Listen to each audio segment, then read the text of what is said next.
Hi dears, പുതിയൊരു വീഡിയോയിലോട്ട് സ്വാഗതം. തമ്പലൈന് കണ്ടപ്പോൾ തന്നെ മനസ്സിലായല്ലോ, ഇന്നത്തെ വീഡിയോ പായസമാണ്. സേമിയ പായസമൊക്കെ എല്ലാവരും ഉണ്ടാക്കുന്നത് തന്നെ ആയിരിക്കും അല്ലേ? അത് ഒന്നുകൂട്ട് അടിപൊളി ടേസ്റ്റിലും അതേപോലെ തന്നെ ലൈറ്റായിട്ടൊരു ചോക്ലേറ്റ് ഷെയ്ഡൊക്കെ വന്നിരിക്കുന്നുണ്ടോ പായസത്തിന്. ഇതേപോലെയൊക്കെ എങ്ങനെയാണ് ഉണ്ടാക്കുന്നത് എന്നുള്ളത് നോക്കിയാലോ. അതിനു മുമ്പ് നമ്മളുടെ ചാനൽ ആദ്യമായിട്ട് കാണുന്നവരുണ്ടെങ്കിൽ ഒന്ന് സബ്സ്ക്രൈബ് ചെയ്തേക്കണേ. കൂടെ തന്നെ ലൈക്ക് ചെയ്യാൻ മറക്കല്ലേ കേട്ടോ. പായസം ഉണ്ടാക്കാനായിട്ട് ആദ്യം തന്നെ ചെയ്യാറുള്ളത് സേമിയ പൊട്ടിച്ചെടുക്കലാണല്ലോ. നമ്മളിവിടെ കുറച്ച് കൂടുതൽ ക്വാണ്ടിറ്റിയിൽ തന്നെ സേമിയ വാങ്ങിച്ച് ഇതുപോലെ പൊട്ടിച്ച് വറുത്തെടുത്ത് സൂക്ഷിക്കലാണ് പതിവ്. നമ്മളിവിടെ കൂടുതലായിട്ടും ഉണ്ടാക്കാറുള്ളത് സേമിയ പായസം തന്നെയാണ്. അതും ഇടയ്ക്കൊക്കെ ഉണ്ടാക്കാറുണ്ട്. അപ്പം ഉണ്ടാക്കുന്ന സമയത്തുള്ള എളുപ്പത്തിനായിട്ടാണ് ഇതുപോലെ ചെയ്തു വെക്കുന്നത്. കുറച്ച് ദിവസത്തേക്കുള്ളത് ഒരുമിച്ച് തന്നെ വറുത്തെടുക്കുന്നത് കൊണ്ട് തന്നെ ഓയിലോ നെയ്യോ ഒന്നും ആഡ് ചെയ്യാതെ തന്നെയാണ് വറുത്തെടുക്കാറുള്ളത് കേട്ടോ. ഇനി പായസം ഉണ്ടാക്കുന്ന സമയത്ത് ആദ്യം ചെയ്യാറുള്ളത്, നമ്മൾ പായസം ഉണ്ടാക്കാൻ എടുക്കുന്ന പാത്രം ചൂടായി വരുമ്പോൾ അതിലേക്ക് കുറച്ച് പഞ്ചസാര ആഡ് ചെയ്ത് കൊടുത്തിട്ട് ചൂടാക്കി എടുക്കും.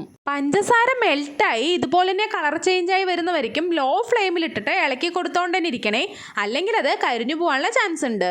ഇനി അതിലേക്ക് പായസത്തിന് ആവശ്യമായിട്ടുള്ള അത്രയും ക്വാണ്ടിറ്റിയിലുള്ള പാൽ ആഡ് ചെയ്തിട്ട് നല്ല രീതിയിലൊന്ന് ഇളക്കി കൊടുക്കാം. മെൽറ്റായി വന്ന പഞ്ചസാര ഈ പാലിൻ്റെ കൂടെ മിക്സ് ആയി വരുമ്പോൾ പാലിനകത്തും ഒരു കളർ ചേഞ്ച് ഉണ്ടാവുമല്ലോ.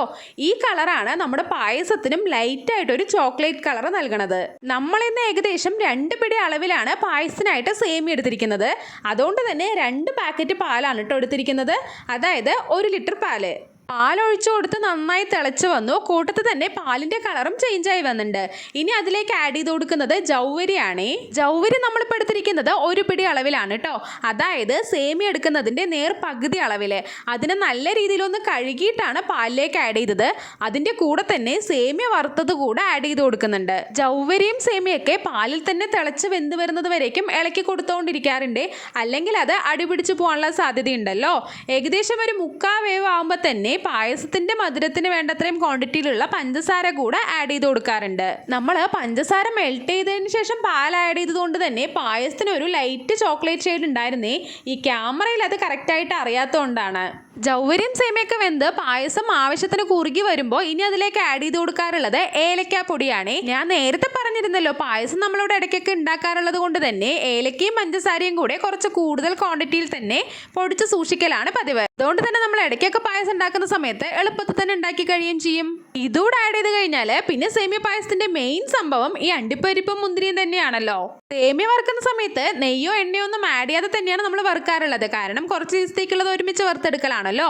അതുകൊണ്ട് തന്നെ അണ്ടിപ്പരിപ്പും മുന്തിരിയും വറുക്കുന്ന സമയത്ത് കുറച്ച് കൂടുതൽ നെയ്യ് ഒഴിച്ചിട്ട് തന്നെയാണ് വറുത്തെടുക്കാറുള്ളത് കേട്ടോ.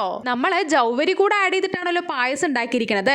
അതുകൊണ്ട് തന്നെ നല്ല തിക്കായിട്ട് അതും ഒരുപാട് ടേസ്റ്റിൽ തന്നെ ഈ പായസം വരാറുണ്ട് കേട്ടോ. ആദ്യം തന്നെ നമ്മൾ പഞ്ചസാര മെൽറ്റ് ചെയ്ത് അതിനകത്തേക്കാണല്ലോ പാലൊഴിച്ചു കൊടുത്തത്. അതുകൊണ്ട് തന്നെ കളറിലും ചേഞ്ച് വന്നിട്ടുണ്ട്. കാണാനും സുന്ദരൻ, കഴിക്കാനും അടിപൊളി ടേസ്റ്റ്. പായസത്തിന്റെ വീഡിയോ ഇഷ്ടപ്പെട്ടാൽ ഇതുപോലെ ഒന്ന് ഉണ്ടാക്കി നോക്കൂട്ടോ. കൂടെ തന്നെ നമ്മുടെ ഈ വീഡിയോ ഷെയർ ചെയ്യാൻ മറക്കല്ലേ. വീണ്ടും മറ്റൊരു വീഡിയോയിൽ കാണും വരേക്കും ബൈ.